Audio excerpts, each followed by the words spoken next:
তালেবে ইলম আপনাকে যুক্ত করা হচ্ছে। তালেবে ইলম আপনি বলেন। ও ভাই, এই যুক্ত করার জন্য ধন্যবাদ। আচ্ছা, আপনাকেও ধন্যবাদ যুক্ত হওয়ার জন্য। বলেন তাহলে। ভাই একটা কথা কইতাম, এই যে আপনারা যে আমগো নবীরে লুচ্চা কইন, হ্যাঁ, এটা কি ঠিক? অবশ্যই ঠিক। নবী তো লুচ্চাই তো ছিল। আচ্ছা, তাইলে তো ভাই লুচ্চা কি একটা খারাপ গুণ নাকি ভালো গুণ? যদি একজন যদি জিনিসটা এরকম হয় যে তার খালি মেয়ে লাগে, মেয়ে ছাড়া তার চলে না। এরকম ব্যক্তিদেরকে আমরা লুচ্চা বলি, তাই না ভাই? মনে করেন আপনার গ্রামে একটা বুড়া চাচা আছে। সে তার বউ আছে ঘরে। বউ থাকার পরেও সে আরো ৩ টা বিয়া করছে। ৩ টা বিয়া করানোর পরেও সে কাজের বেটিদের দিকে তাকায়। কাজের বেটির মানে কইরাও তার পোষায় না। কাজের বেটি, তারপরে আশেপাশের যে বেটি-বুটি আছে, এইটির দিকেও তাকায়। এরকমের ব্যক্তিদেরকে তো আমরা লুচ্চা বলি নাকি? কথা ঠিক। তাহলে এখন নবী মোহাম্মদের বিবি ছিল কয়টা ভাই? এই তো 13-14টা বা 30-35টা, আচ্ছা। এরকম আর হবে। দাসী ছিল কয়টা? এই তো তবে অগণিত, এই তো দাসীবান্দির সাথে তো নবী করতো নাকি? করতে, হ্যাঁ করতে করতো, মাশাল্লাহ। তো এরকম ব্যক্তিকেই তো আমরা লুচ্চা বলি। এরকম তো একদম না লুচ্চা শব্দের মানে সেটা ডেফিনিশন এর হইলে সাথে তো একদম মিলে যাচ্ছে। একদম একদম, কিন্তু লুচ্চা হওয়াটা কি আসলে একটা খারাপ গুণ নাকি? মানে যেটারে ওই ইংরেজিতে কি জানি কয়, এই পেলে বয় নাকি পলিগামি, এটা কি না, কোনো খারাপ গুণ মানে নাকি? লুচ্চা জিনিসটা খারাপ হবে তখন যদি এমন হয় যে যাদের সাথে করতেছে তাদের সেখানে সম্মতি নাই। সম্মতি যদি না থাকে তাহলে সেটা খারাপ হবে। আর যদি তাহলে তাদেরও সম্মতি থাকে, তাদেরও যদি সম্মতি থাকে, তারা যদি মিলামিশা, তারা যদি সবাই জানে যে হ্যাঁ, এই নবী আরো ১০টা মায়ের লাগে করে এবং তাদের কোনো সমস্যা নাই এতে। তারা মিলাঝিলা করে। এটা যদি হয় তাহলে এই লুচ্চামিতে আসলে সেরকম কোনো ক্রাইম ঘটে না। কোনো মানে অপরাধ ঘটে না। জিনিসটা নৈতিকভাবে আমরা পছন্দ করি না, কিন্তু এখানে আসলে কোনো অপরাধ ঘটে না। অপরাধ ঘটে তখন যখন এটা কারো কনসেন্টের ভায়োলেশন হয়। যেমন কনসেন্ট মানে হচ্ছে সম্মতির ভায়োলেশন যদি হয় সেখানে ক্রাইম ঘটে। যেমন নবী যে দাসীদের সাথে করতো তারা তো দাসী ছিল। ইসলামে দাসীদের কখনো কোনো কনসেন্ট থাকে না। দাসী হচ্ছে কনসেন্ট বিহীন। তাদের সাথে যে কোনো যৌন আচরণ হচ্ছে ধর্ষণের অন্তর্ভুক্ত। আবার ইসলামে শিশুদের সাথে যৌন সম্পর্ক করার মানে রাইট দেয়া আছে। হুম? এখন মোহাম্মদ নিজেও এটা প্র্যাকটিস করছে। মোহাম্মদ নিজেও শিশু আয়েশাকে বিয়ে করে শিশু অবস্থাতেই তার সাথে সঙ্গম করছে। এটা হচ্ছে একটা ধর্ষণ, কারণ এখানে কনসেন্ট থাকে না। শিশুর সাথে যখন যৌন সঙ্গম করে মানুষ তখন সেখানে কোনো কনসেন্ট থাকে না। এই যে কনসেন্ট বিহীন যখন এই কাজগুলা করে তখন সেগুলা ক্রাইমের ক্যাটাগরিতে যায়। কিন্তু যদি সবাই যদি মিলাঝিলা করতো, সবাই যদি জেনে শুনে করতো, সবার যদি তাদের কোনো সমস্যা না থাকতো, তাহলে আমাদের কিছু বলার থাকতো না। কিন্তু আমি একটু আগে দেখালাম একটা হাদিস। সেই হাদিস আয়েশা বলতেছে যে এই মেয়েরা কিরকম যে তারা নবীর কাছে এসে নিজেকে সমর্পণ করতেছে, আবার নবী তাদের সাথে সেক্স করতেছে। তখন তখন যে আয়াতটা নামলো তখন আয়েশা বলল যে আপনি আপনার যেটা চান, আপনার মনে যে চাহিদা, সেই চাহিদা অনুসারে আল্লাহ পাক দ্রুত আপনার মনের চাহিদাটা, মনের খায়েশটা পূরণ করে আয়াত পাঠায় দেয়। এখান থেকে বোঝা যায় আয়েশা জিনিসটাকে পছন্দ করতো না। এই যে নবী যে যার তার সাথে গিয়া শুয়ে পড়তো, এই জিনিসটা আয়েশা পছন্দ করতো না। কিন্তু আয়েশা তো সেই ক্ষমতা ছিল না, বাধা দেওয়ার মতো ক্ষমতা তো আয়েশার ছিল না। এই কারণে আয়েশার এটা সহ্য করতে হইতো। এই ধরনের ঘটনার ক্ষেত্রে এটা একটা ক্রাইম। বুঝতে পারছেন তালেবে ইলম ভাই?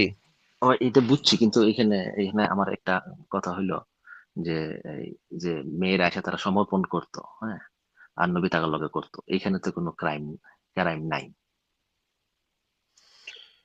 এখানে যে তার যে পার্টনার, তার পার্টনার তো এখানে আপত্তি করতেছে। তার পার্টনার তো জিনিসটাকে পছন্দ করতেছে না। তার যে আহ, মানে বউ আয়েশা, সে হুম, তো এইখানে অধিকার তার লঙ্ঘন হচ্ছে সেটা সে মনে করতেছে। মনে করেন আপনার বাসায় বউ আছে, হ্যাঁ? হ্যাঁ, এন্ড আপনি আপনার বাসার কাজের ছেলের সাথে রাতের বেলা ডিং ডিং করলেন, হ্যাঁ? দুজনের এখন সম্মতিতে। দুজনের সম্মতিতে, হ্যাঁ, কাজের মেয়েও মানে কিছু টাকা দিয়ে দিচ্ছেন, কাজের মেয়ে খুশি হয়ে গেছে। আপনি করলেন। এখন এই জিনিসটা তো আপনার ওয়াইফ তো পছন্দ করলো না। আপনার ওয়াইফ তো দেখলো যে আমার স্বামী রাতের বেলা খালি কাজের ছেলের রুমে যায়। হ্যাঁ, রাতের বেলা ওই রুম থেকে বাইর হয়। এটা সে বারবার দেখতেছে এবং এই জিনিসটা সে পছন্দ করতেছে না। এইখানে তো ভাই আপনি তার যে অধিকার সেটা লঙ্ঘন করতেছেন। যদি এরকম হইতো, তাহলে বিলিম ভাই, যদি এরকম হইতো যে বাসায় একটা কামের পোলাও আছে, আপনার বউ গিয়া কামের পোলার সাথে লাগায় এলো একদিন, হ্যাঁ? হুম, এখন সেও কামের পোলাও খুশি, আপনার বউও খুশি। এইরকম যদি হইতো তাইলে তখন আর আমার কোনো বক্তব্য আমি দিতে পারতাম না। আমার তখন মুখ আটকায় যেত। আমি তখন বলতাম না, তালেবে ইলম ভাই এও করতেছে, তার বউও হুম। করতেছে। দুইজনের অধিকার সমান। কেউ কাউরে ডিস্টার্ব করতেছে না। তালেবে ইলম ভাই কামের ছেলের সাথে করতেছে, তালেবে ইলম ভাইয়ের বউ কামের পোলার সাথে করতেছে। ২ জনই আনন্দ পাইতেছে। সবাই মিলা খুশি, খুশি আছে। সেখানে এখানে ব্যক্তি আমার তো কিছু বলার নাই ভাই। আমি তো এখানে চুপ। কিন্তু দেখা যাচ্ছে এই জিনিসটা চর্চা করতে পারতেছেন শুধুমাত্র আপনি। কেন? কারণ হচ্ছে আপনি একজন পুরুষ।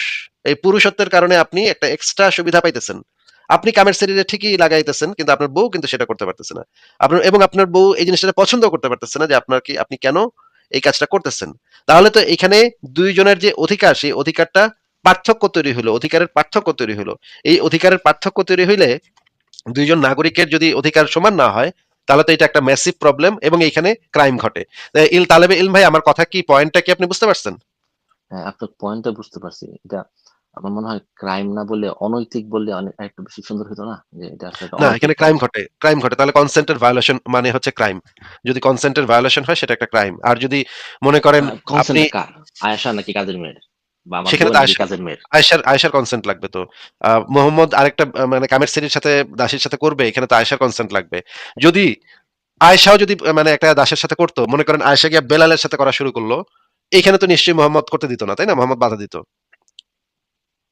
হয়তো দিত, মনে করেন মনে হয়তো করেন দিত। আয়েশা বলল, "হয় বেলাল্লাহ তুই আয়, তুই আজকে আয়, তোরে আমি মানে করতাছি।" হ্যাঁ? মোহাম্মদের সামনেই আয়েশা বেলালরে করা শুরু করল।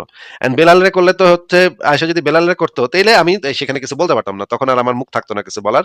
যে না, এখানে তো ২ পক্ষই আ অধিকারটা তো সমান। এখানে তো কেউ কারো রাইট ভায়োলেট করতেছে না। ২ জনই মজা পাইতেছে, ২ জনই করতেছে, অসুবিধা কি? আমার এখানে বলার কি আছে ভাই?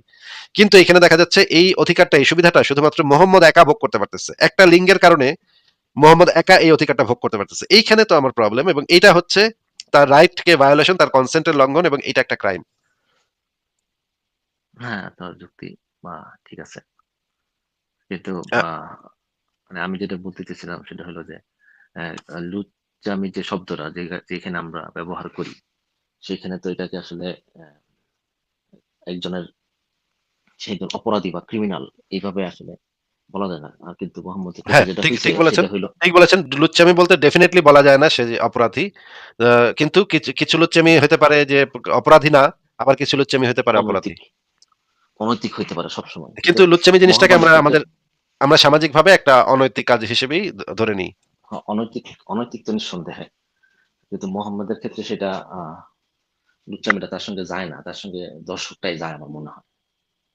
ঠিক আছে। তালবে ইলম ভাই আপনাকে তাহলে আজকে আমরা বিদায় জানাই। অনেক ধন্যবাদ। ঠিক আছে ভাই, ভালো থাকেন।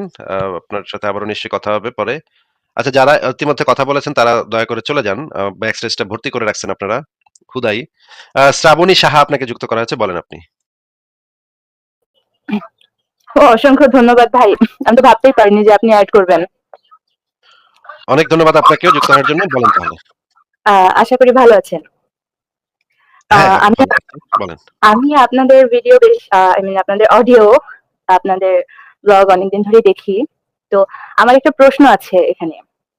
সেটা হচ্ছে যে এই যে লাস্ট আপনি যার সাথে কথা বললেন তালেবে আলেম ভাই, আই ক্যান রিমেম্বার, উনি বললেন যে মানে ওনার ক্ষেত্রে আপনি একটা জিনিস বললেন যে আপনি অর্থাৎ বিবাহ বহির্ভূত যে সম্পর্কটা, এটা আমরা মানে বিবাহ বহির্ভূত সম্পর্কটাকে আপনি যে মানে নবী মোহাম্মদ মানে কি বলবো যে বিবাহ বহির্ভূত সম্পর্কটাকে যে আপনি মানে যার সাথে সম্পর্কটা হবে তার সম্মতিতে যদি সম্পর্কটা হয়, এটা যদি ধর্ষণ না হয় তাহলে এখানে কনসেন্ট ব্রেক হয় না।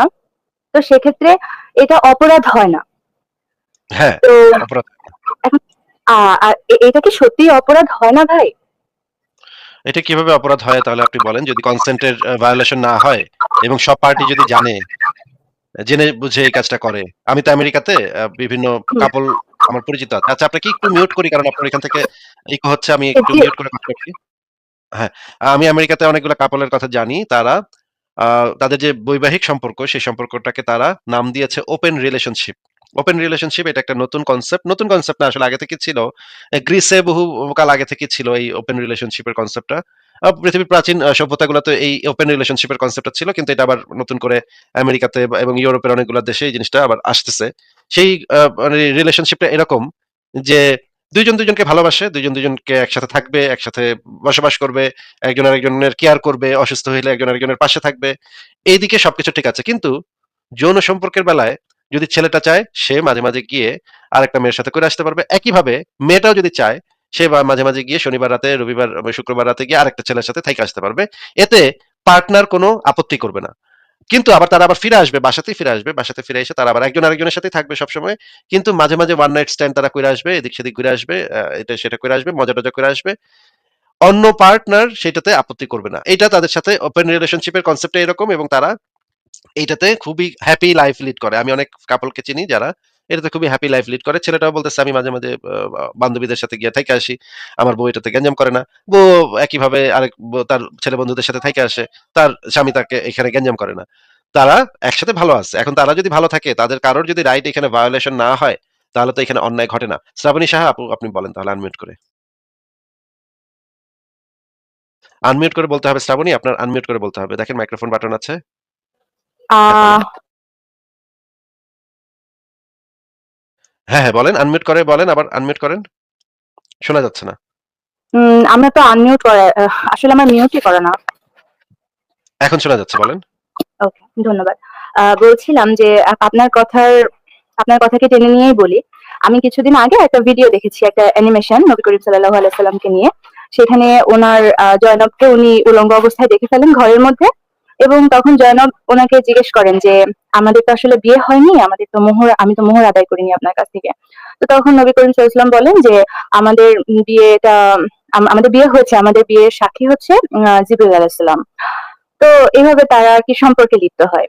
তো এখন যদি নবী করিম সাল্লাল্লাহু আলাইহি সাল্লামের পুরো জীবনটাকে আমরা অ্যানালাইসিস করি, অর্থাৎ প্রত্যেকটা নারীর সাথে তার ঘটনাকে নিয়ে, খাদিজার সাথে, আয়েশার সাথে তার বিবাহ, অন্যান্য নারীদের সাথে তার সম্পর্ক, মিরাজের রাতের কথাটা যদি আমরা ধরি, আমি তো এই যে যে ঘটনাগুলো আমরা মানে পড়ে থাকি হাদিসে, তারপরে কোরআন শরীফের থ্রুতেও আমরা কিছু পাই। তো সেক্ষেত্রে এক ঢালা তো উনিও তো, বা ওই সময়কার যারা নারীরা ছিলেন, ওনারা কেউ তো আসলে নিজেদের মতের বিরুদ্ধে যে কিছু করেননি। একেবারে যে কিছু করেননি তা নয়। আর এই যে দাসীদের মানে যখন ওনারা যুদ্ধে গেছেন, উনি যুদ্ধে গেছেন, সেখান থেকে যে সমস্ত পরিবার ধরে নিয়ে এসেছেন তাদের মেয়েদের সাথে, ওয়াইফদের সাথে, এবং এটা শুধুমাত্র নবী করিমের কথা বললে ভুল হবে, এটা ওই সময়কার একটা প্রচলিত ধারা। দাসী দাসীদের এটা সাথে যে আপনি যৌন। বলছেন, এটা যে জি আপনি জি বলছেন, আপনি আমাদেরকে কয়েকটা উদাহরণ দেখান তো যে নবী মোহাম্মদের পরিবারের কোন নারীকে ধরে নিয়ে তারা গনিমতের মাল হিসেবে ভোগ করেছে, দেখান তো। না, নবী মোহাম্মদ সাল্লাল্লাহু আলাইহি ওয়াসাল্লামের নারীদেরকে ধরে নিয়ে যাওয়ার বা তাদের সাথে থাকার, আসলে একজন পুরুষ যিনি। না, না, আমি আপনাকে জানতে চাচ্ছি শ্রাবণী সাহা, একটু আমার প্রশ্নটা শুনে, কোন একজন মুসলমান নারীকে কাফেররা ধরে নিয়ে গিয়ে রেপ করছে, এটা একটু প্রমাণ দেখান। আপনি যদি আমার কথা মানে শেষ না করতে দেন, তাহলে তো আমি বলতে পারবো না। কিন্তু আপনি না বললেন এটা সেই সময় সমাজে প্রচলিত ছিল। আমরা তো জানি যে আমি নবী তো মোহাম্মদের আমি তো আমার কথা তো শেষই করতে পারিনি। নবী করিম যেরকম মানে ইসলাম ধর্মের প্রেক্ষিতে যতটা সুপরিচিত হয়ে গেছেন পৃথিবীতে, সুপরিচিত বা কুপরিচিত, আমি মানে বিবেচনায় আসছি না। আমি শুধুমাত্র ওনার জায়গাটাকে ক্লিয়ার করার চেষ্টা করছি। মানে আপনি যে মানে কনসেন্ট রেখে, ঠিক আছে, কনসেন্ট ব্রেক না হয়ে এই যে আমরা ইদানিং কালে ওপেন রিলেশনশিপে জড়িত হচ্ছি, হ্যাঁ, আমি এই ব্যাপারটাকে জাস্ট মানে ক্লারিফাই করার চেষ্টা করছি। তো এখন উনি যতটা পরিচিত, এখন আমি তো বলতে পারছি না যে অমুক লোকটা ছিল ওনার সময়, ওনার মতন করে কারো সিরাত লেখা হয়নি ওই সময়কার, ওনার মতো করে কিন্তু শ্রাবণী সাহা আপু, আপনি প্রসঙ্গটা অন্যদিকে চলে নর্তকীরা যাচ্ছে। আসতো, শ্রাবণী নর্তকীদের সাহা আপু, শ্রাবণী সাথে সাহা আপু, সম্পর্ক হতো। প্রসঙ্গটা হুম। একটু অপেক্ষা করেন, একটু অপেক্ষা করেন। আমি আপনাকে একটু মিউট করি। আপনি একটু অপেক্ষা করেন। আপনার এখান থেকে অনেক সাউন্ড হচ্ছে। প্রসঙ্গটা আপনি অন্যদিকে নিয়ে যাচ্ছেন। আপনি বলছেন যে সেই সময় এটা প্রচলিত নিয়ম ছিল। কিন্তু আমি এরকমের কোনো কিছু জানি না যে সেই সময় এটা প্রচলিত নিয়ম ছিল। কারণ হাদিসে নবী মোহাম্মদ পরিষ্কারভাবে বলেছে যে এর আগের নবীদের আমলে এই জিনিসটা জায়েজ ছিল না। গনিমতের মাল নেয়া কখনোই জায়েজ ছিল না। নবী মোহাম্মদের জন্য এটা স্পেশালি আল্লাহ পাক, নবী মোহাম্মদের জন্য আল্লাহ পাক স্পেশালি গনিমতের মাল নেয়াটা হালাল করেছে। এটা নবী মোহাম্মদের উপরে আল্লাহ পাকের একটা রহমত, যে গনিমতের মাল সে নিবে, গনিমতের মাল সে ভোগ করবে। এটা আল্লাহ পাক রহম করে নবী মোহাম্মদকে এই সুবিধাটা, এক্সট্রা সুবিধাটা দিয়েছে। কিন্তু আপনি বলতেছেন সেই সময় নাকি প্রচলিত ছিল। তাহলে তো নিশ্চয়ই নবী মোহাম্মদের বাহিনীও তো কয়েকবার যুদ্ধে হেরেছে। সেইখানে নিশ্চয়ই মুসলমান নারীদেরকেও গনিমতের মাল হিসেবে নিয়ে নিশ্চয়ই রেপ টেপ করছে কেউ, কোনো কোনো কাফের। সেই রকমের দু একটা উদাহরণ দেখান। এবং আরেকটা প্রশ্ন হচ্ছে যে বদরের যুদ্ধের পরে মানে মক্কাতে মুহাম্মদের মেয়ে ছিল, মুহাম্মদের নিজের আপন মেয়ে ছিল মক্কাতে বদরের যুদ্ধের পরে। সেই বদরের যুদ্ধে কাফের কোরাইশরা যখন মুহাম্মদের সাথে যুদ্ধ করেছে, যুদ্ধ করে যখন ফেরত গিয়েছে, তখন তারা তো নিশ্চয়ই মুহাম্মদের মেয়ে নিশ্চয়ই তখন মক্কায় আছে, তাকে তো নিশ্চয়ই ধরে বলছে যে তুই তো এখন গনিমতের মাল, আয় তোরে রেপ করি। নিশ্চয়ই সেই মানে কাফেররা মুহাম্মদের মেয়েকে রেপ টেপ করে দিছে। কিন্তু আমি তো জানি যে মুহাম্মদের মেয়েকে তখন সসম্মানে এমনকি আবু সুফিয়ানের যে স্ত্রী হিন্দ, সে তাকে একটা গয়না পরায় মদিনায় পাঠায় দিছে। তাকে কেউ টাচ পর্যন্ত করে নাই। তাহলে আপনি যে বললেন সেটা সেই সময় নাকি এটা একটা প্রচলিত সিস্টেম ছিল, মানে মেয়েদেরকে রেপ করা, মানে মেয়ে কাফেরদেরকে বাপ ভাইদেরকে মেরে তাদের মেয়েদেরকে তুলে এনে তাদেরকে রেপ করাটা নাকি একটা প্রচলিত সিস্টেম ছিল। এই প্রচলিত সিস্টেমটা তো আমি কাফেরদের ভিতরে পাচ্ছি না। শুধুমাত্র মুসলিমদের মধ্যে পাচ্ছি, যে এখানে নবী মোহাম্মদ সম্পর্কে হাদিসে বলা হয়েছে গনিমতের মাল নেওয়াটা নবীর জন্য স্পেশাল একটা সুবিধা। তো আপনি বলছেন সেটা প্রচলিত বিধান ছিল। আমি খ্রিস্টান বিধান জানি, খ্রিস্টান বিধানটা আমি বের করব, বাইবেলে এই বিষয়ে কি বলা আছে সেটা বের করব। আপনি যে বললেন সেই সময় এটা প্রচলিত কালচার ছিল, সবাই এটা করত, এইটার সপক্ষে কিছু দলিল দেখান। শ্রাবণী সাহাপু, আপনি বলেন। ধন্যবাদ ভাইয়া। আপনি আমার একটা কথা মনে হয় ধরতে ভুল করেছেন, যে নবী করিম যে গনিমতের মালদেরকে নিয়ে এসে উনি যে রেপ করতেন বা উনি যে যুদ্ধ থেকে তাদেরকে তুলে নিয়ে এসে তাদের সাথে যে মানে অত্যাচার গুলো করতেন, সেই অত্যাচার আর কারা কখন করতো সেটার প্রসঙ্গে পরে আসছি। আমি আপনাকে, আপনি যে কথাটা বলেছেন যে এই যে ওপেন রিলেশনশিপ, যেটা যেখানে আমি আপনাকে প্রথমেই উদাহরণ দিয়েছি নবী করিমের সাথে জয়নবের যে সম্পর্কটা, ঠিক আছে? তো এই সম্পর্কটা, এই এই যে বিবাহ বহির্ভূত সম্পর্কগুলো, এই যে কিছু মানে অসঙ্গত যে সম্পর্কগুলো, সেগুলো সেই সেই জায়গাটাতে যদি জয়নব পারমিশন দিয়ে থাকেন নবী করিমের সাথে, তার যদি সম্পর্ক হয়ে থাকে, আমাদের সময় যদি আমরা একটা আইন করে ওপেন রিলেশনশিপটাকে অ্যাকসেপ্টেন্সি দিয়ে থাকি, না না না না না না না, মিলছে না, ভুলটা মিলছে না। কোথায় ছিল আমি সেটা জিজ্ঞেস করছি আপনাকে। শ্রাবণী সাহাপু, একটু মিউট, আচ্ছা, আপনাকে একটু মিউট করি, আপনাকে একটু মিউট করি, এটা তো মিলছে না। এক নাম্বার কথা হচ্ছে, একটা ওপেন রিলেশনশিপে হাজবেন্ডও জানে তার বউ বিভিন্ন জায়গায় গিয়ে করে আসবে, ওয়াইফও জানে তার স্বামী বিভিন্ন জায়গায় গিয়ে করে আসবে, এবং তারা এই জিনিসটাতে কনসেন্ট দিয়েছে। কিন্তু নবী মোহাম্মদ যে জয়নবের বাসায় গিয়ে জয়নবের সাথে করবে, জয়নবের সেই সময় স্বামী ছিল, তার নাম ছিল জায়েদ, যে ছিল মোহাম্মদের পালিত পুত্র। সেই জায়েদ তো সেই কনসেন্টটা জয়নবকে দেয় নাই, যে জয়নব, কেউ যদি তোমার বাসায় আসে, তোমার যদি করতে ইচ্ছা করে তাহলে তুমি কইরো। এইটা তো, এই কনসেন্ট তো জায়েদ দেয় নাই, তাহলে তো জায়েদের রাইট ভায়োলেট হইলো। আবার মোহাম্মদের যে এতগুলা বিবি আছে, সেই বিবিরাও তো মোহাম্মদকে এই কনসেন্টটা দেয় নাই যে মোহাম্মদ তুমি রাইতের বেলা যেখানে যেখানে যাও, সেখানে যদি একটা মানে নগ্ন মেয়ে দেখো, তুমি যদি ইয়া হয়ে যায়, মাথা নষ্ট হয়ে যায়, তখন তুমি করতে পারো। এই অধিকার তো তার ওয়াইফরা তাকে দেয় নাই তো। যদি এরকম হইতো, মোহাম্মদও তার বউদেরকে বলে দিছে হ্যাঁ তোমরা গিয়া করতে পারো, যার সাথে ইচ্ছা করতে পারো, আমিও এখন যার সাথে ইচ্ছা করব। যদি মোহাম্মদ এবং তার বউদের অধিকারটা সেম থাকতো, দুই পক্ষই এটা যদি ওপেন রিলেশনশিপ হইতো তাহলে তো দুই পক্ষই করতে পারতো। কিন্তু মোহাম্মদের বউরা তো কারোর সাথে সেটা করতে পারবে না, একের করলে মাইরা ফেলাবে, একের করলে জবাই করে, একের পাথর ছেড়ে মেরা ফেলাবে। আয়েশা একবার করছিল, সেখানে বিরাট একটা গ্যাঞ্জাম হয়েছিল। আয়েশা একটা পরকীয়া প্রেম করতে নিছিল, হালকা একটু করতে নিছিল, কিন্তু সেখানে বিরাট ঘাপলা হয়ে গেছিল। কিন্তু অন্য কোন স্ত্রী তো সেটা করতেই পারবে না, তাহলে তো সেখানে রাইটটা তো সেম থাকতেছে না। আমেরিকাতে যে ওপেন রিলেশনশিপ, সেখানে তো হাজবেন্ড ওয়াইফের রাইটটা সেম থাকতেছে, দুইজনই দুইজনের ক্ষেত্রে সম্মতি দিছে। কিন্তু এখানে কোথায় দুইজন দুইজনের ক্ষেত্রে সম্মতি দিছে? এটার সাথে আপনি কিভাবে মিলাচ্ছেন? জায়েদ কি সম্মতি দিছে জয়নব তুমি কইরো, আর মোহাম্মদের ওয়াইফরা কি সম্মতি দিছে যে মোহাম্মদ তুমি কইরো? মোহাম্মদ কি তার ওয়াইফদেরকে এই অধিকার দিছে? জয়নব কি তার স্বামী জায়েদকে এই অধিকার দিছে? তাহলে এই অধিকারটা সমান হলো কিভাবে, আপনি বলেন। আহ, আপনি কি আমাকে আনমিউট করেছেন? হ্যাঁ, আমি মিউট করেছি। Thank you. জয়নবের সাথে নবী করিমের সম্পর্ক হওয়ার পরে, যখন জয়নবের সাথে তার হাজবেন্ডের কথা হয়েছিল, তখন এখানে মানে দুইটা বর্ণনা আছে। প্রথমত যে জয়নবের হাজবেন্ড সবকিছু জানতে পারে তাদের সম্পর্কের ব্যাপারে, জানার পরে উনিও নর্মালি জয়নবের সাথে রিলেশনশিপ কন্টিনিউ করে। আর আরেকটা জায়গায় লেখা আছে যে তাদের ভিতরে ঝগড়া বিবাদ হতে থাকে, তাদের ভিতরে মারামারি কাটাকাটি, বা মানে জয়নবের হাজবেন্ড জয়নবকে মেরে ফেলেছিলেন, এরকম কোনো কিছু নেই, এক কথা।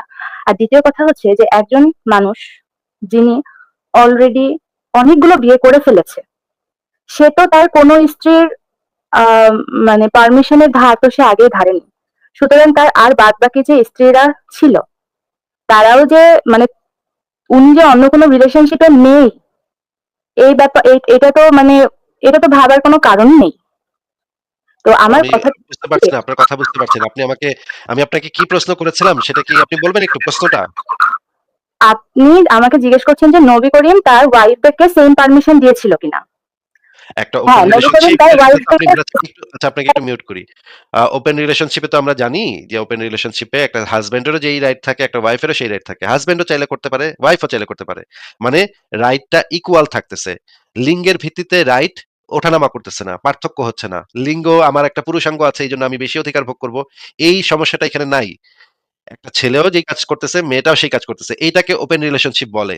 আপনি সেই ওপেন রিলেশনশিপের কনসেপ্টটা মোহাম্মদের ক্ষেত্রে যদি এপ্লাই করতে চান, তাহলে তো আপনাকে দেখাইতে হবে তো যে মোহাম্মদও সেই ইকুয়াল রাইটটা তার ওয়াইফদেরকে দিয়েছিল যে আমিও গিয়া করবো দাসী-দস্যির সাথে, তোমরাও দাসী-দস্যির সাথে করো, দাস-দস্যুর সাথে করো। আমি মানে জয়নবের বাসায় যদি উকি-ঝুঁকি মাইরা দেখি জয়নব নেংটু আছে তখন আমিও করব। তোমরাও যদি এরকম কাউরে নেংটু-নুংটু পাও কোনো পোলাপান তোমরাও করতে পারো। এইটা যদি হইতো তাহলে সেটা একটা ওপেন রিলেশনশিপের সাথে মিলতো। কিন্তু এটাতে আপনি যেটা বলছেন সেটা তো ওপেন রিলেশনশিপের সাথে মিলতেছে না। কারণ এখানে রাইটই তো রাইটের ভিতরেই তো পার্থক্য আছে। অধিকারের ভিতরেই তো পার্থক্য আছে। বলেন। মিলছে। আমি আপনাকে দেখাচ্ছি কোথায় মিলছে, এবং আমি এই কথাটা আপনাকে এই যে ওপেন রিলেশনশিপ কনসেপ্টটা এবং নবী করিম সাল্লাল্লাহু আলাইহি ওয়াসাল্লামের যে কনসেপ্ট, এই দুইটা জায়গাকে আমি কেন এক জায়গায় নিয়ে আসছি তার পিছনে কারণ আছে। আমি একেবারে মূর্খ মানুষের মতন আপনার সাথে নবী করিম সাল্লাল্লাহু আলাইহি ওয়াসাল্লামকে ভালো মানুষ সাজানোর জন্য না, উনি একজন প্রফেট ক্যারেক্টার সেই জন্য না, কিন্তু আমার প্রশ্নটা অন্য জায়গায়। সেটা হচ্ছে যে উনি ওনার ওয়াইফদেরকে সেম ইয়ে দেননি, সেম অধিকার দেননি যে তো আমি যেরকম করেছি তোমরাও সেরকম করতে পারবা, এরকমটা উনি করেননি। কিন্তু ওনার ওয়াইফদের সাথে ওনার বিভিন্নভাবে বিয়ে হয়েছে, দাসীদের সাথে ওনার সম্পর্ক হয়েছে, ঠিক আছে, আমি সব মানছি। আমার প্রশ্নটা হলো সেখানে যে নবী যখন জয়নবের সাথে এটা করেছিল, মানে জয়নবের হাজবেন্ড যখন এটা জানার পরে তাদের ভিতরে কি সম্পর্ক হয়েছিল আমি জানি না। সুতরাং এখানে একটা জটিল পরিস্থিতি। আবার এই যে এখন আমরা ওপেন রিলেশনশিপে হচ্ছে কি আমরা উভয়কেই অধিকার দিচ্ছি যে তুমিও চাইলে পারো আমিও চাইলে পারি। তো ওই সময়ের যুগে আর বর্তমানকার যুগে, দুই যুগে ভাই আত্মশুদ্ধির জায়গাটা কোথায়? আপনি যে আমি নবী করিম সাল্লাল্লাহু আলাইহি ওয়াসাল্লামের কাজটাকে সাপোর্ট করছি না, আমি বলছি যে ওই সময় তো চরম আত্মশুদ্ধির জায়গা ছিল না। আর আমরা যেটাকে অ্যাকসেপ্টেন্সি দিচ্ছি, একজন মানুষ তখনই মানুষ হিসেবে উন্নতির শিখরে পৌঁছায় যখন সে তার, আমরা জানি যে সনাতনে বলে যে ষড়রিপু থেকে মুক্তি হয়। আমি এখানে ইসলামের রেফারেন্সই দেবো না, আমি নফসের কথাই বলবো না, তার কারণ ইসলাম অনেক আগেই ব্যাকে চলে যাচ্ছে। সো যে কাম বা এটাকে আমরা ধর্মীয় দৃষ্টিকোণ থেকে যদি নাও দেখি, যে আমাদের শারীরিক সম্পর্ক যেটা, আমাদের আত্মসংযম যেটা, যেটা আমাদেরকে মানুষ বানায়, সেইটাকে আমরা একটা কনস্টিটিউশন ক্রিয়েট করে বলছি যে এটা মানে একরকম হালাল, ঠিক আছে, যে এটা জাস্টিফাইড, যে তুমি তোমার হাজবেন্ড অন্য কারোর সাথে তুমি শুয়ে আসতে পারলে শুয়ে আসো, কোনো সমস্যা নেই, আমি তোমাকে অধিকার দিয়ে দিলাম। কখন আমরা অধিকার দিয়ে দিই? আমি আমার হাজবেন্ডকে তখনই বলবো যে হ্যাঁ অবশ্যই তুমি যে কোনো নারীর সাথে যে থাকতে পারো, যখন আমিও একই জিনিসটা চাই, যে তোমার প্রতি আমার খুব বিতৃষ্ণা এসে গেছে, আমি তাহলে অন্য কোথাও জায়গা থেকে শুয়ে আসি। ভাই, ধর্মেও শোয়াশুয়ি ছাড়া কথা নাই, আপনারা না, তাহলে আত্মশুদ্ধির আশ্চর্য, জায়গাটা খারাপ হয়ে আশ্চর্য, গেছে। আশ্চর্য, আমি বুঝতে পারছি না। আপনাকে তো কেউ বলছে না যে আপনার ওপেন রিলেশনশিপে যেতে হবে। আচ্ছা আমাকে আপনাকে বলছে না তো। একটু মিউট করে রাখি কারণ আপনার এখান থেকে ইকো হচ্ছে। আপনাকে তো কেউ বলছে না যে শ্রাবণী সাহা আপনাকে অবশ্যই ওপেন রিলেশনশিপে যেতে হবে।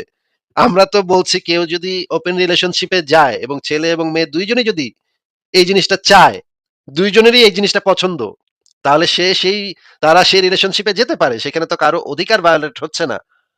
আপনাকে তো কেউ বলছে না আপু যে আপনাকে সেটা করতে হবে বা আপনাকে সেই মানে ওপেন রিলেশনশিপে যেতে হবে। আপনার যদি না মনে চায়, আপনার হাসব্যান্ডেরও যদি সেটা না মনে চায়, তাহলে আপনারা ক্লোজ রিলেশনশিপে থাকবেন। কিন্তু আরেকজন আছে সখিনা, সে আছে করিমের সাথে। করিমও এই ক্যারেক্টারের, সখিনাও এই ক্যারেক্টারের। দুইজনই এই ক্যারেক্টারটা তাদের দুজনের ভিতরে আছে। তারা তারাও একসাথে থাকতে পারে। তারা কি করবে?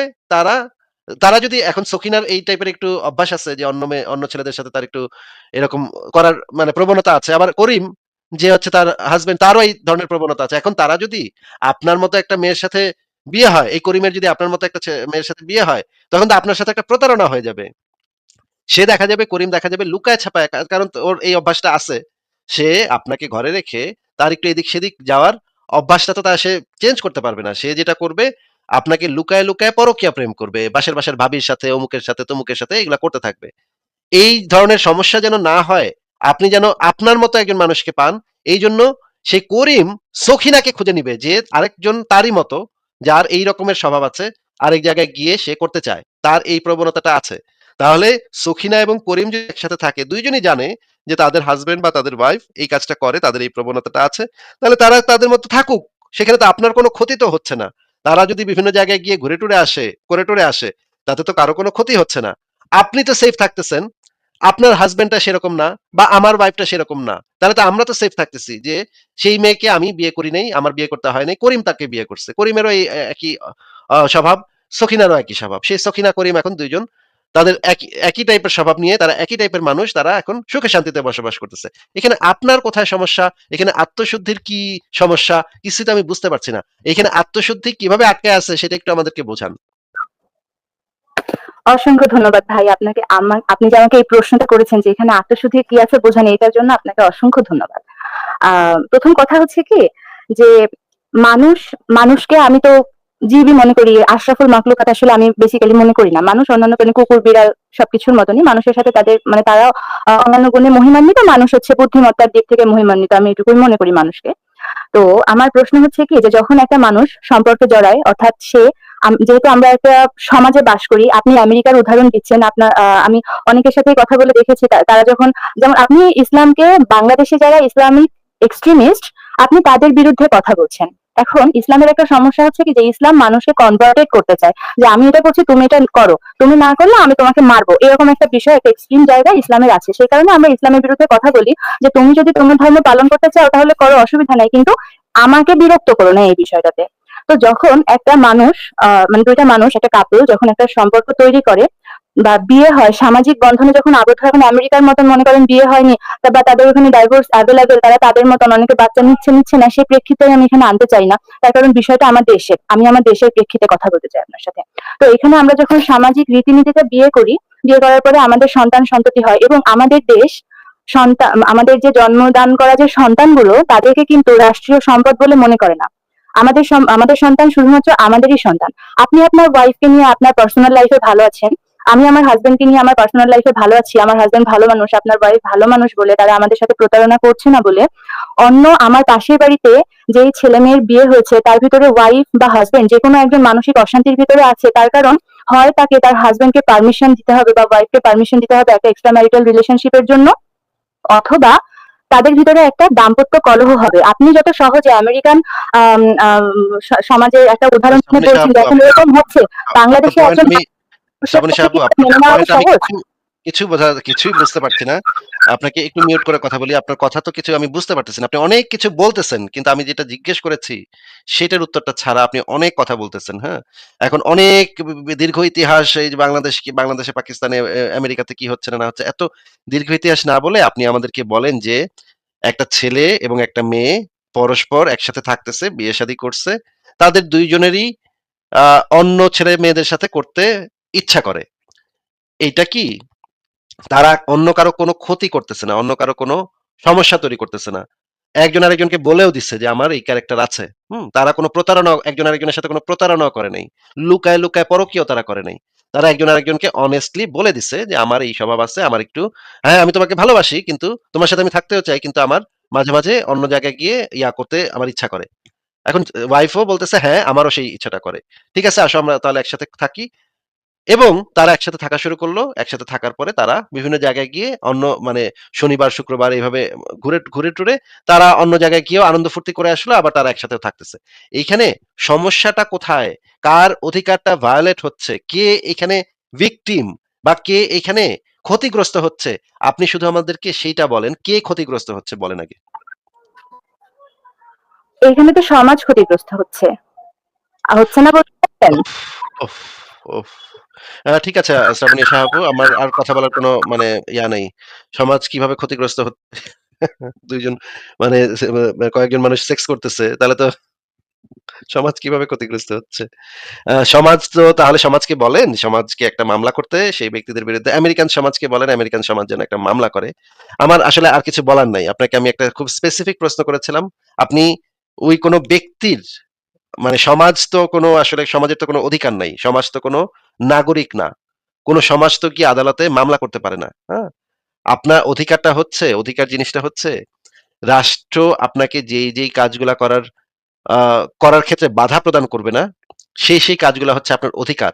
মানে হচ্ছে এই অধিকারটা আপনি পান রাষ্ট্রের কাছ থেকে। এখন সমাজের অধিকার তো ভায়োলেট হইতে পারে না। সমাজের কোনো অধিকার নাই। যেমন একটা বইয়ের কোনো অধিকার নাই। বা মনে করেন আ আপনার যে ধর্ম আছে সেই ধর্মটার কোনো অধিকার নেই। কারণ ধর্ম কোনো রাষ্ট্রের নাগরিক না। নাগরিকদের অধিকার থাকে। সমাজের কোনো অধিকার থাকে না। সমাজের কোনো অধিকার ভায়োলেশন হইতে পারে না। একটা বইয়ের অধিকার ভায়োলেশন হইতে পারে না।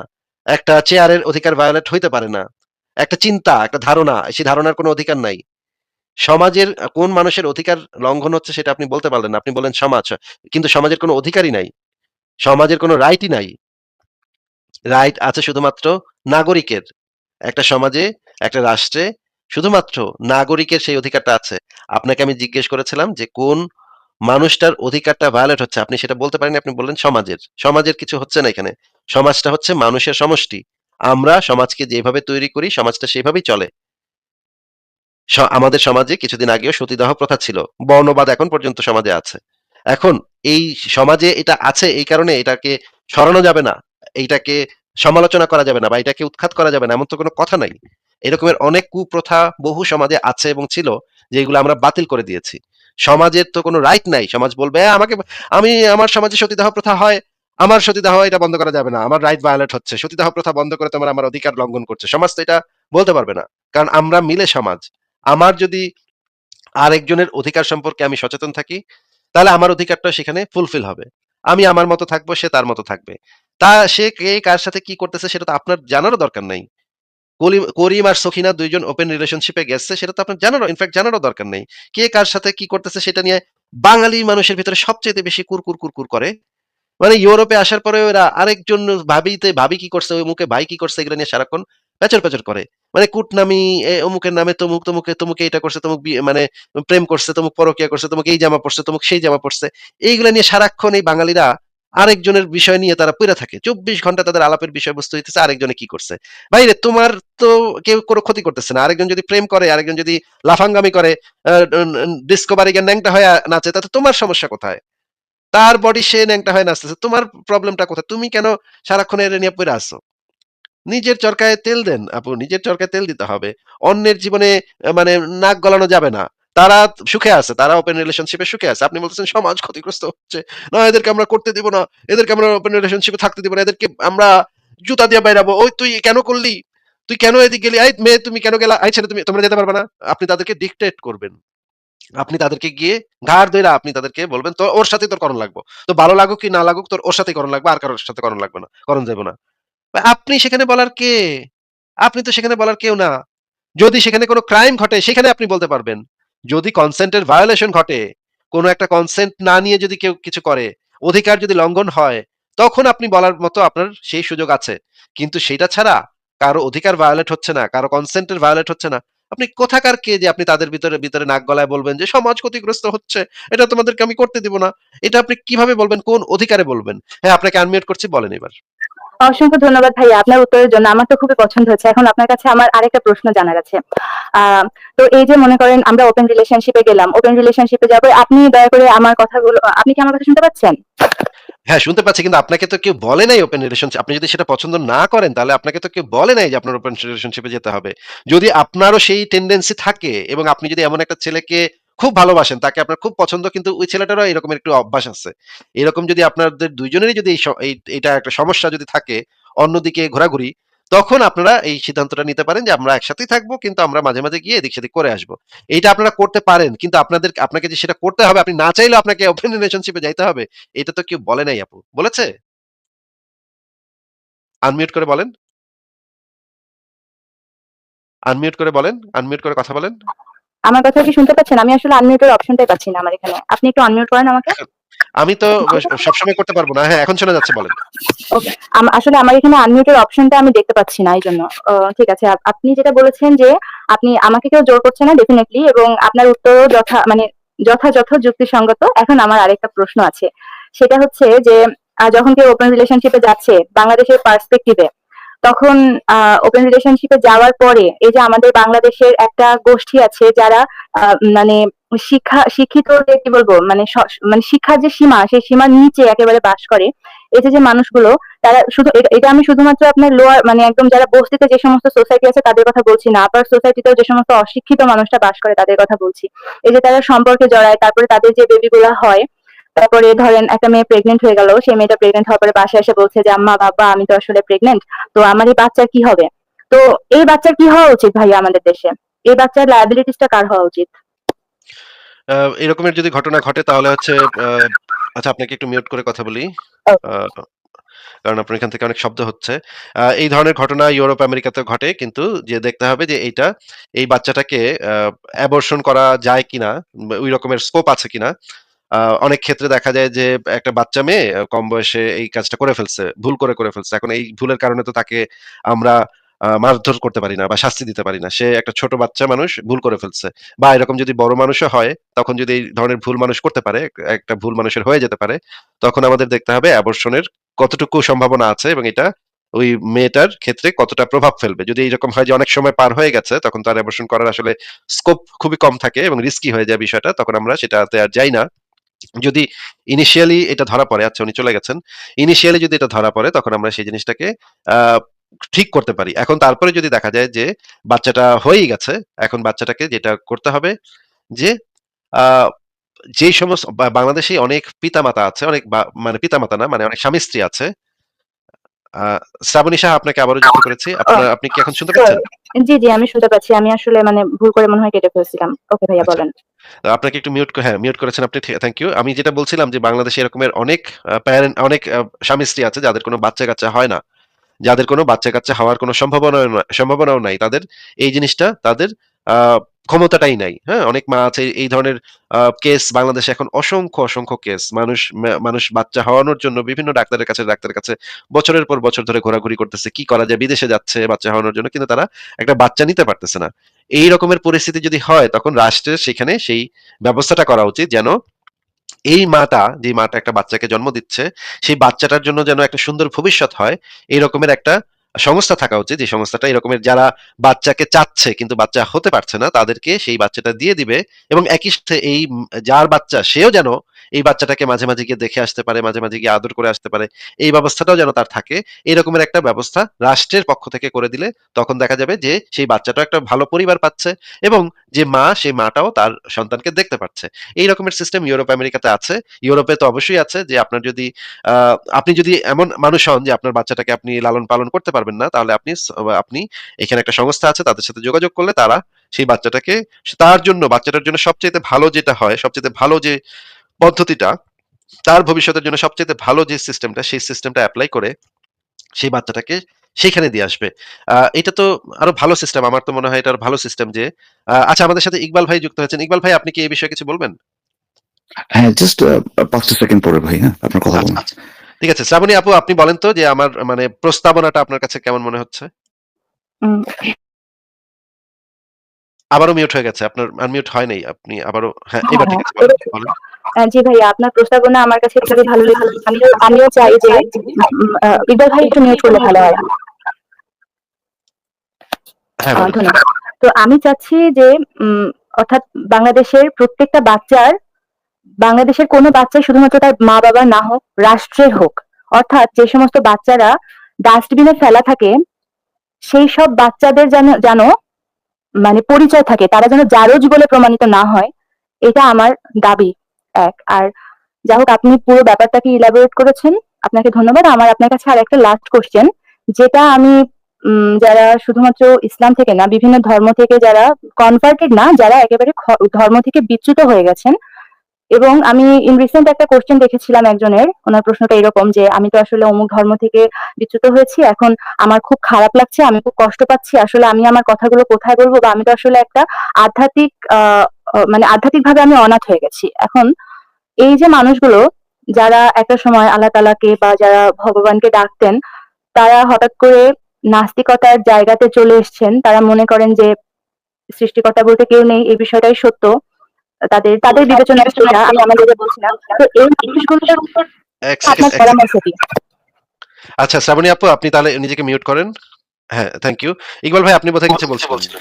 হ্যাঁ, ওই আপনার এই নাস্তিকতা এই ব্যাপারটাতে চলে যাওয়ার আগে আরকি ২ টা ব্যাপার। ১ম হচ্ছে ওই যে আত্মশুদ্ধির ব্যাপারটা আরকি, এটা বুঝতে পারলাম না। আমার মনে হচ্ছিল যে উনি ভাবতেছেন যে একটা এক্সক্লুসিভ রিলেশনশিপ যদি আপনি থাকেন, এটা মানে কোনোভাবে মোরালি সুপিরিয়র।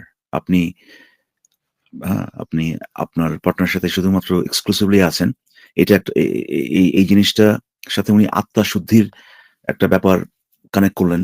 আমি ঠিক বুঝতে পারলাম না জিনিসটা। এটা প্রথমত। দ্বিতীয়ত হচ্ছে যে এই যে আপনার আউটসাইড অফ ম্যারেজ যে কোন একটা বাচ্চার যদি কনসিভড হয় আর কি, এটার সাথে ওপেন রিলেশনশিপের সম্পর্কটা কি? এই দুটো প্রশ্ন ছিল আমার। আচ্ছা, ধন্যবাদ। আমি এই প্রশ্নটা ক্লিয়ার করি। আমি আত্মশুদ্ধি জায়গাটাতে আসলে যাইনি তখন, তার কারণ আমি আসিফ ভাইয়ের অন্য একটা কথায় আমার ব্রেইনটা চলে গেছিল। প্রথম কথা হচ্ছে কি যে প্রত্যেকটা মানুষের একটা বিশ্বাস থাকে। যদিও বা নাস্তিকতার জায়গা থেকে যদি যাই তাহলে বিশ্বাসের জায়গাটা নেই। কিন্তু আমি আমার জায়গাটা ক্লিয়ার করছি। আত্মশুদ্ধি বলতে আমি আত্মসংযমের কথাটা বলছি। যে একজন মানুষ যদি এই সংযমটা না করতে পারে, যে আমি যেহেতু আমি অবশ্যই এখানে আমেরিকান বা ইউরোপিয়ান কান্ট্রির কথা বলছি না, বাংলাদেশের কথা বলছি, উপমহাদেশের কথা বলছি। আমি একটা ফ্যামিলিতে বিলং করি, সেখানে আমার ওয়াইফ আছে, আমার বাচ্চা আছে। আমি এবং আমার ওয়াইফ উভয়ই দুইজনের কাছে কমিটেড যে আমরা আমাদের এক্সট্রা ম্যারিটাল রিলেশনশিপ আমাদের মতো করে চালাতে পারি। তো আমাদের ভেতরে যদি এই বিষয়টা না থাকে যে আমি আমার সেক্স কে কন্ট্রোলে রাখতে পারছি না, ঠিক আছে? হ্যাঁ, আপু এখানে সমস্যা না আপু। আপু সমস্যাটা এখানে, আপনি একটা জিনিস, যে প্রশ্নটা এই যে এটাকে বলে বেকিং দ্য কোশ্চেন ফ্যালাসি। আপনার কাছ থেকে যেটা জানতে চাচ্ছি আমি, আপনি সেটাকে ধরে নিয়ে উত্তর দিচ্ছেন। ফর এক্সাম্পল, ওই যে আপনি যে সংযম যে করবেন এটা ভালো, এটা ধরে নিয়ে আপনি উত্তরটা দিচ্ছেন। আমি জানতে চাচ্ছি এটা ভালো কেন? ঠিক আছে, ওই যে আপনি যে এক্সক্লুসিভ থাকবে, আপনি যে সংযম করতেছেন, এটা ভালো এই কারণে বলছি, তার কারণ যখন আমার ভিতরে এই ব্যাপারটা আসছে যে আমি চাইলে আমার পার্টনারের কাছ থেকে পারমিশন পেলে আমি এক্সট্রা ম্যারিটাল রিলেশনশিপে যেতে পারি, তেমনি আমার ভিতরে তো এই বিষয়টা আসবে যে আমি চাইলেই একজনকে খুন করতে পারি, আমি চাইলেই না না মারতে কি পারি বলতেছেন একজনকে, এসব যদি আমি ভাই? আপন থাকি না না তার না তো ভাই, আমার কাছে আপু আপু আপু আপু আপনি কিসের, না আপু কিসের সাথে কি মিলাচ্ছেন? চাইলে একজনকে খুন করতে পারেন, এটা সে যে খুন যাকে করতেছেন, আসিফ ভাই এখানে কম করে হলো 50 বার এটা ক্লারিফাই করেছেন। খুন যাকে করতেছেন আপনি কি তার অধিকার লঙ্ঘন করতেছেন নাকি তার অধিকার লঙ্ঘন করতেছেন না? অবশ্যই আমি তার অধিকার লঙ্ঘন করছি, তাহলে পরে কিন্তু এটা আমার কিভাবে, ভিতরে না যখন জাস্ট সেকেন্ড ভাই, আপু মাইন্ডটা সেট হচ্ছে কিভাবে না, আমি মিলাচ্ছেন যখন তাহলে এটাকে আপু এটাকে নিজেকে কিভাবে কন্ট্রোল করতে মিলাচ্ছেন? পারছি না, তখন আমি বড় পরিসরে না নিজেকে নিজেকে কন্ট্রোল করতে পারতেছেন না, ঠিক আছে, কিন্তু যে ব্যাপারে কন্ট্রোল করতে, ধরেন আপনি নিজেকে কন্ট্রোল করতে পারতেছেন না, আপনি ধরেন মিষ্টি খাবেন, ঠিক আছে, আর নিজেকে কন্ট্রোল করতে পারতেছেন না কারণ এই কারণে আপনি একজনকে খুন করলেন। এই দুটো ব্যাপার তো এক না, দুটো আপনি ব্যাপার কি তো এক না, তাই না? আপনি কি কখনো দেখেছেন যে আমাদের দেশে খুন, যে লেভেল থেকে আপু অপরাধগুলো আপু হয় আপু সেই আপু লেভেলে আপু সেই আপু লেভেলে আপু যৌনতা, খুন, এই ব্যাপারগুলো আপু পাশাপাশি আপু অবস্থান আপু করে। আপু আপু প্লিজ, আমি কিন্তু জিজ্ঞেস করতেছিলাম যে খারাপটা কি, বা এটা এই পজিশনটা নেওয়া মরালি কেন সুপিরিয়র, এটা জিজ্ঞেস করতেছি। আপনি তো এইটা মরালি সুপিরিয়র পজিশন ধরে তো আমাকে উত্তর দিতে পারেন না, তাই না? আমি জানতে চাই কেন এটা মরালি সুপিরিয়র, যে আপনি মানে কেউ যদি অন্যের ক্ষতি যদি না করে এবং তার পার্টনার, তারও যদি কোনো আপত্তি না থাকে, তাহলে পরে যে আপনি যে সংযম করতেছেন, সংযম করাটা ভালো, এটার মানে হচ্ছে আপনি ধরে নিচ্ছেন যে যে ওই এক্সক্লুসিভ থাকাটা হচ্ছে গিয়ে মোরালি সুপিরিয়র, বা এটা ভালো একটা, এটা ওই আপনার ওপেন রিলেশনশিপ থাকার থেকে ভালো, এটা আপনি ধরে নিচ্ছেন। তো আমি তো এটার উত্তরই তো আমি জানতে চাচ্ছি। আর খুন করার ব্যাপারে সেখানে যে আপনার সংযম যে করতে হবে, এটার কারণ তো এইটা না যে সংযম করাটা ভালো, এটার কারণ তো এইটা যে না করলে পরে আপনি আরেকজনের অধিকার লঙ্ঘন করবেন, সেটা তো আমরা জানি অলরেডি, যেখানে আপনি আরেকজনের অধিকার লঙ্ঘন করবেন, এই কারণে সেটা খারাপ হবে। আমি জানতে চাচ্ছি এই যে আপনি যে একটা মোরালি সুপিরিয়র পজিশন নিচ্ছেন, যে আমি আমার পার্টনারের প্রতি এক্সক্লুসিভলি আমি তার সাথেই আছি, এটা এই জিনিসটা কেন আমি জানতে চাচ্ছি প্লিজ। ইকবাল ভাই, আমি আপনাকে একটা প্রশ্ন করতে চাই। ইকবাল ভাই, মনে করেন যে শ্রাবণী আপু এবং তার হাজবেন্ড দুইজনে বিয়ে করলো এবং দুইজন একটা ওপেন রিলেশনশিপ, না ওনাদের রিলেশনশিপটা একদম যেটা আমাদের সমাজে চলে সেটাই আছে। ওনারা বিয়ে করে সিদ্ধান্ত নিলেন আমরা সংযম করব, কখনো এগুলো করব না, বাজে কাজ করে, এগুলো খুব বাজে কাজ, আমরা এগুলো করব না, দুইজন আলাদা বিছানা থাকবো, মাঝে মাঝে আমরা একটু কথা বলবো, কিন্তু নিজেকে সংযম করব। এই যে যদি ওনারা আরো বেশি এক্সট্রিম লেভেলে সংযমটা করেন, তাহলে ওনাদের আত্মা কি আরো শুদ্ধ হবে, আত্মা কি আরো পরিষ্কার হবে কিনা, এটা হচ্ছে আমার প্রশ্ন। এক্স্যাক্টলি যে এক্স্যাক্টলি ভাই, আপনি এই সংযমের যে লেভেলটা যেটা, এটা আপনি কোথায় শেষ করবেন? আপনি তো সংযম যেটা, এটা পুরোপুরি ভাবে এই সেক্সুয়াল একটা লাইফ লিড করেও তো আপনি করতে পারেন, তাই না? যে আপনি সেক্সুয়াল রিলেশনশিপে জড়াবেনই না, আপনি একদমই না, আপনার হাজবেন্ডের সাথেও না, এটা কেন করতেছেন না? কারণ এটা না করলে পরে তো, এই সংযমটা যদি আপনি না করেন, তাহলে তো আপনার ওই যে আপনি হয়তো বা কাউকে খুনও করতে যেতে পারেন, তাই না আসিফ ভাই? হ্যাঁ, যদি আপনি আপনার হাজবেন্ডের সাথে করেন তাহলে তো এটা তো খুনের সাথে মিলে গেল, দেখেন আপনি তো খুনও করে। তাহলে কি আমরা এই সিদ্ধান্তে পৌঁছাচ্ছি যে না অর্থাৎ না না, ওই কোনো এই সিদ্ধান্তে যে পৌঁছাচ্ছি এতদিন না ধরে আমরা, আপনার না, না শ্রাবণী আপু, কোন সিদ্ধান্তে পৌঁছাচ্ছি না। আপনার যে যুক্তি যেটা ছিল, যে আমরা যদি সংযম না করি, আমাদের যদি এরকম মনে হয় যে আমি আরেকজনের প্রতি আকৃষ্ট হতে পারি, আমি যদি সংযম যদি পালন না করি, এটা যদি প্র্যাকটিস না করি, তাহলে পরে তো আরেকজনকে খুন করার ইয়েও আসতে পারে আমার মধ্যে, হ্যাঁ, ইচ্ছাও আসতে পারে, তখন সেটা আমি সংযম কিভাবে করব? সেটা আমি খুন করেই ফেলতে পারি। এই যে আপনার যুক্তিটা, সেই যুক্তিতেই আসিফ একটা প্রশ্ন করেছেন আপনাকে, আমরা কোনো পয়েন্ট দিচ্ছি না, আমরা কোনো ধরনের সিদ্ধান্ত আসতেছি না, আপনাকে প্রশ্ন করা হচ্ছে, তাহলে পরে আপনার সেই যুক্তিতে আপনার হাজবেন্ডের সাথেই সেই সংযমটা পালন করা, এক্সারসাইজ করা, আরো আপনার আত্মশুদ্ধি যেটা, সেটা মানে সেই আরো উঁচুতর লেভেলের হবে না সংযমটা? আমি যে পার্সপেক্টিভ থেকে কথা বলছি সেখানের কথা যদি বলেন তাহলে তো অবশ্যই সেটা আরো উচ্চতর জায়গাতেই যাবে। তাহলে আমি জানি আমি না যে কোন পার্সপেক্টিভ থেকে আপনি কথা বলতেছেন। আসলে আমরা এখানে ভাই কোন একটা জিনিস বাংলাদেশের জন্য ভালো, পার্টিকুলারলি মোরালিটিভ যে ব্যাপারগুলো বাংলাদেশের জন্য ভালো, কিংবা ধরেন আমেরিকার জন্য ভালো, বা বাংলাদেশের প্রেক্ষাপট, এই জিনিসগুলো আসলে আমরা খুব একটা বেশি উল্লেখ করি না। কারণ আম, এই যখনই আপনি এরকম একটা প্রেক্ষাপটে নিয়ে আসবেন যে বাংলাদেশিদের জন্য, তখনই আমরা কিছু কিছু আহ, কিছু কিছু পয়েন্টে আমরা কম্প্রোমাইজ করে ফেলতেছি, যে যারা উন্নত চিন্তাধারার লোকজন তাদের জন্য মোরাল স্ট্যান্ডার্ড একটা, আর যারা কিনা ভাই মূর্খ টুর্ক ভাই তাদের জন্য মোরাল স্ট্যান্ডার্ড আরেকটা। আমরা এই কাজটা করতে চাই না, ঠিক আছে? তো আমি আসলে কিন্তু উত্তরটা পাইনি। করতে না চাইলেও তো এটা তো আপনি করতে বাধ্য, তার কারণ আমি বাধ্য না তো, আমি না, আমি বাধ্য না তো, আমি বাধ্য না তো, অবশ্যই বাধ্য না। আপনি এটা করতে পারেন যে যে ইয়েস, যে অ্যাকচুয়াল মোরাল পজিশনটা হচ্ছে এইটা, কিন্তু বাংলাদেশে আপনি যদি সেটা প্র্যাকটিস করতে চান, আপনার হয়তোবা আপনার শারীরিক হুমকি আসতে পারে, কিন্তু হ্যাঁ, সেটা সেই কারণে আপনি হয়তোবা সেটা করা থেকে বিরত থাকতে পারেন। কিন্তু এটা তো ওই কাজটা করার বিরুদ্ধে মরাল জাস্টিফিকেশন না। আপনি আপনার হার্ম হতে পারে, এই কারণে আপনি সেটা করা থেকে বিরত থাকতেছেন। আমি একটা উদাহরণ দিয়ে বলি, একজন নাস্তিক সে হয়তো বা ভাবতেছে যে সৃষ্টিকর্তা অস্তিত্ব আছে, এটা বিশ্বাস করার কোনো কারণ নাই, কোনো প্রমাণ তার কাছে নাই, সে হয়তো এটা ভাবতেছে। কিন্তু বাংলাদেশের মতো একটা সমাজে সে হয়তো সে প্রকাশ করতে পারতেছে না, এবং তার উপর শারীরিক হামলা আসতে পারে বলে সে হয়তোবা মানুষকে বলতেছেও যে সে একজন আস্তিক। এর মানে কিন্তু এইটা না যে আস্তিকতা পজিশনটা জাস্টিফাইড, ঠিক আছে? দুই জিনিস। কিন্তু আপনি কিন্তু ওই যে ইয়েটা যে ওপেন রিলেশনশিপ, এটার এগেনস্টে আর্গুমেন্ট দিচ্ছেন বাংলাদেশের প্রেক্ষাপটকে ব্যবহার করে। আপনি প্রেক্ষাপটটা বা বাংলাদেশের যে অবস্থা সেটাকে ব্যবহার করে আপনি এগুলোকে দূরে সরিয়ে এরপরে বলেন যে এই যে আপনি যে হলিয়ে দেন দাও যে একটা পজিশন নিলেন, যে এক্সক্লুসিভ থাকতেছেন, এটা সংযমের ব্যাপার, হ্যাঁ, এটা তো আপনি ওই জিনিসটা ভালো, এটা ধরে নিয়েই করতেছেন।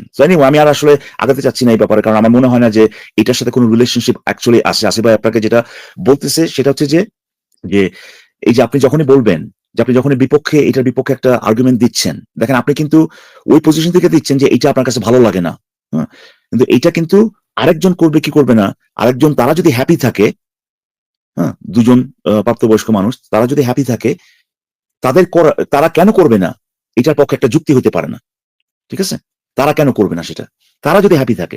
ইনফ্যাক্ট বহু মানুষজনই পৃথিবীর বহু জায়গাতে আছে এরকম ওপেন রিলেশনশিপে আছে। ম্যাটার ফ্যাক্ট বহু মানুষ এরকম আছে যে তারা ফিজিক্যালি ইন্টিমেট একটা পার্টনারের সাথে আর ইমোশনালি কানেক্টেড আরেকটা পার্টনারের সাথে, ঠিক আছে? আপনার আর আমার ক্ষেত্রে সেটা হবে না। আমি যার সাথে ইমোশনালি কানেক্টেড সেটা যদি না হয় ভাই, আমি ফিজিক্যালি ভাই ইন্টিমেট হইতে পারি না, ঠিক আছে? তো আমি যাকে খুঁজবো সে ওইরকমই, সে তারও ওইরকম হইতে হবে। যদি না পাই তাহলে পাবো না, যদি পাই তাহলে পরে তার সাথে রিলেশনশিপ গেলাম। কিন্তু আমি যেরকম, সবাইকে সেরকমই হইতে হবে এমন তো কোনো কথা নাই ভাই। অনেকে হইতেই পারে যে আপনার সে ফিজিক্যালি ইন্টিমেট হইতে চায় আরেকজনের সাথে, কিন্তু ইমোশনালি কানেক্টেড আর অন্য একজন ব্যক্তির সাথে। এরকম একটা পার্টনারশিপ যদি খুঁজে পায় যে এই যে তার অবস্থাটা বা স্টেটটা এটাকে সে অ্যাকোমোডেট করতেছে, এখানে তো আপনার আমার তো কোনো সমস্যা হতে কোনো কারণ নাই প্রথমত। দ্বিতীয়ত এইটা যে খারাপ এটা বলারও তো কোনো আমি মানে যুক্তি দেখতেছি না আসলে।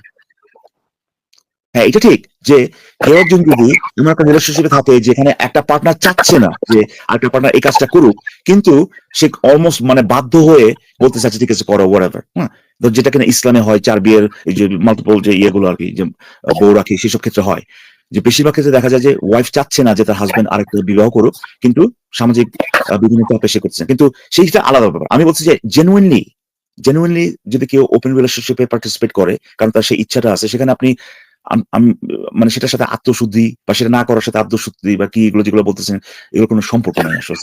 তাহলে আপনারা বলতে চাচ্ছেন যে এই যে জেনা না করার যে বিধানটা ইসলামে দেওয়া হয়েছে, আর এই যে একটা মানে একদম একটা রাষ্ট্রিক একটা জায়গায় যাওয়া হয়েছে যে কোনোভাবেই কেউ কারোর সাথে এক্সট্রা ম্যারিটাল রিলেশনশিপে জড়াতে পারবে না, কেউ জেনা করতে পারবে না, বিবাহ বহির্ভূত সম্পর্কে। আপু আপনি ভুল বলতেছেন। ইসলামে জেনা না করার যে বিধানটা, এটার সাথে এক্সট্রা ম্যারিটাল অ্যাফেয়ার্স এটার কোনো সম্পর্ক নাই। দুটো এক জিনিস না। ইসলামে হচ্ছে হালাল সেক্স, হারাম সেক্স। এটা কারো বিয়ে করে যে সেক্স করতে হবে ওই হালাল সেক্স করতে হবে এমন কোনো নিয়ম নাই। সো এক্সট্রা ম্যারিটাল যেটা বলতেছেন যে বিয়ে বহির্ভূত, এটা তো ইসলামে হারাম তো, সরি হালাল তো। ইসলামে বিয়ে বহির্ভূত ভাবেও আপনি হালাল সেক্স করতে পারেন আপনার দাস দাসী রেখে। ঠিক আছে? সো এই আপনি যেটা কথা বলতেছেন জেনা করা যাবে না, এটার না সাথে সেখানে তো দাস দাসী রাখতে হবে, সেখানে তো দাসী হতে হবে। এখন দাসী বলে তো আর এখন আমাকে তো আমি তো আর আপনাকে যে বলতে পারবো না ভাই আমি আপনার দাসী, কিন্তু সেটা তো এখন তো দাসী না না। আপনি কথা না, তাহলে পরে আপনি কথা বলছেন ইসলামে যেটা বলা আছে, ইসলামে যেটা বলা আছে সেটা যখন বলবেন তখন তো ইসলামে যেটা অ্যাকচুয়ালি বলা আছে সেটা বলবেন, তাই না? জেনার সাথে বা জেনা না করার সাথে তো ওই যে বিবাহ বহির্ভূত যে সেক্স যেটা, এটা তো কোনো সম্পর্ক নাই ইসলামে। ইসলামে বিবাহ বহির্ভূত সেক্স আপনি করতে পারেন, এটা জেনা নাও হইতেও পারে, ঠিক আছে? বিবাহ বহির্ভূত কিনা এটা দিয়ে যাচাই করা হয় না যে ভাই জেনা কিনা।